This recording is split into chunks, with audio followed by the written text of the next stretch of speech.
Hey everyone, it's Hirsch Wilson, and today is Sunday, August 16th. So I'm not a fan of using war as an analogy for what we're going through, but I do think history can help us keep our perspective. So let me start with the story. It was April 25th, 1945, at the Elbe River in Germany.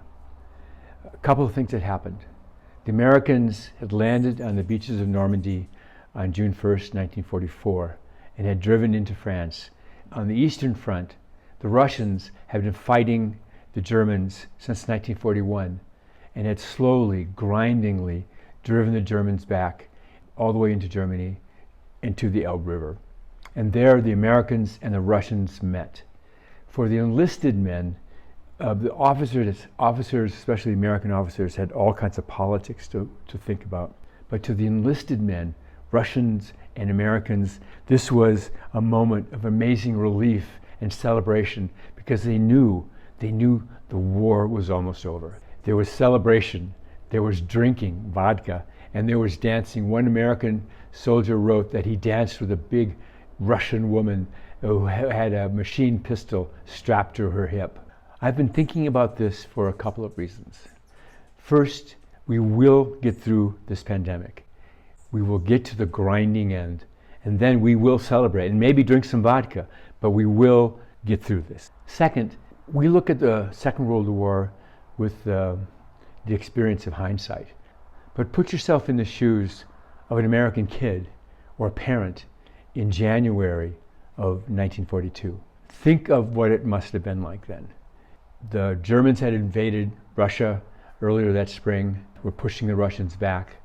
In the Pacific, the Japanese had bombed Pearl Harbor, they overran the American troops in the Philippines, and they drove the British out of Malaysia. It was a frightening and uncertain time. But the next important point is think about what we did. We came together as a country. We transformed our economy into a wartime economy. Everyone was involved. And besides the enormous sacrifices of those who enlisted or who were drafted, the entire country pitched in to help.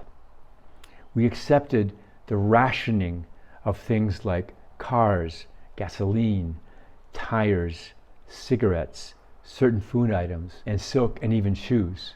We accepted all this along with price controls for the collective good because we knew we were in an existential crisis. The war lasted almost 4 years. Of course there was fatigue and frustration, but we came together.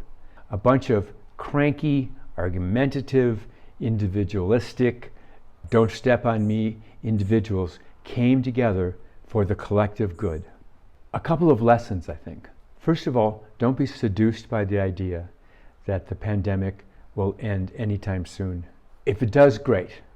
But we should be prepared emotionally and psychologically for a long haul.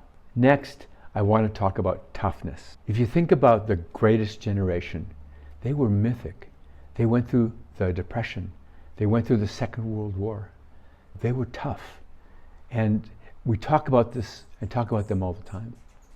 But what's always left out is the fact that we're the same people. We share their genes.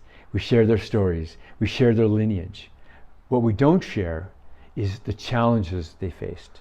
And it's challenge that brings out toughness in us. But the most important thing to realize is that we're going through an enormous challenge right now.